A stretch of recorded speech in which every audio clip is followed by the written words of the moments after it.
it's time for TTN World Breaking News. Ecuador dampens Qatar's party as controversial World Cup gets underway. For the past year, a giant clock in Doha has been counting down to the opening match of the World Cup.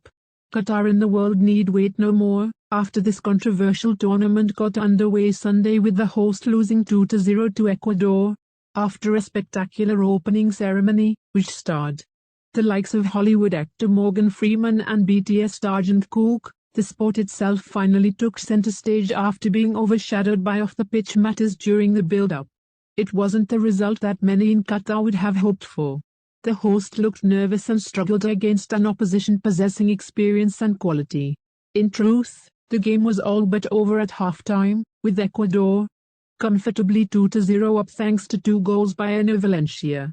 All the excitement pre-match slowly drained away from the stadium in the second half, and there were noticeably more empty seats as some fans seemed to have had enough. Festival atmosphere. The nearer we got to Sunday's kickoff in Doha, the more excited fans in this city became.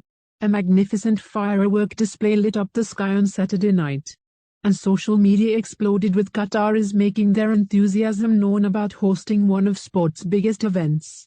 Over the last few days, fans from around the world have gathered in squares in downtown Doha to sing, chant and wave their national flags, creating a fantastic atmosphere. That festival spirit continued on match day, from the city center to the newly built Al Bayt Stadium, which hosted the opening match of this historic World Cup, the first to be held in the Middle East.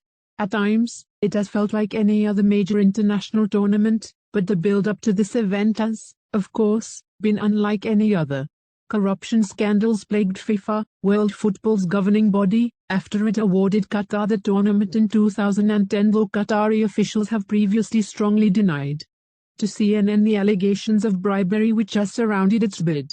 For over a decade, and increasingly so as kickoff neared, the pre-tournament build-up has focused on the country's human rights record, from the death of migrant workers and the conditions many have endured in Qatar, as well as its LGBTQ laws and the role of women in its society. The country's last-minute ban of alcohol in World Cup stadiums also made headlines around the world. FIFA President Gianni Infantino's remarkable press conference on the eve of the opening game demonstrated just how little on-field issues have featured so far.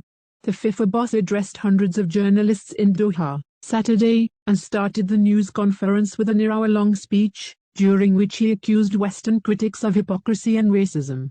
Those involved in the tournament have faced much criticism. Colombian singer Maluma, who features in the official World Cup anthem, walked out of an interview on Israeli television when he was questioned about the Gulf state's human rights record. The opening ceremony itself focused heavily on unity, with performances giving a nod to all the countries playing in this year's tournament. VAR comes into play while the pre-match attention was inevitably on the host nation. Qatar's opponents also had a story to tell, as its place in the tournament was only confirmed weeks ago after it was involved in a legal dispute with rivals Chile. It centered around the eligibility of Brian Castillo, who, rivals argued, was ineligible to represent Ecuador over claims he was born in Colombia. The case was referred to the Court of Arbitration for Sport, who deemed Castillo eligible, but, despite this, he was not included in his nation's World Cup squad for Qatar 2022. On Sunday's showing, it doesn't look like the team is Castillo. Minutes after the game started, the noisy Ecuadorian fans were celebrating after it appeared their side had taken the lead. Valencia headed in from close range, but the video assistant referee, VAR, deemed Valencia was offside and disallowed the goal. But just minutes later, the yellow shirts were celebrating again as Valencia put his side ahead from the penalty spot. Goalkeeper Saad Al-Sheib had fouled the forward as he attempted to skip beyond him. The captain doubled his tally before the first half finished, directing a bullet header into the bottom corner as Qatar looked short of confidence and belief.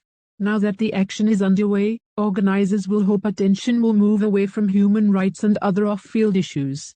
But, in truth, this tournament's legacy will not be determined on the pitch. Instead, it will be decided by real change and the improvement of the lives of the people who helped make it happen. Please like, share, subscribe.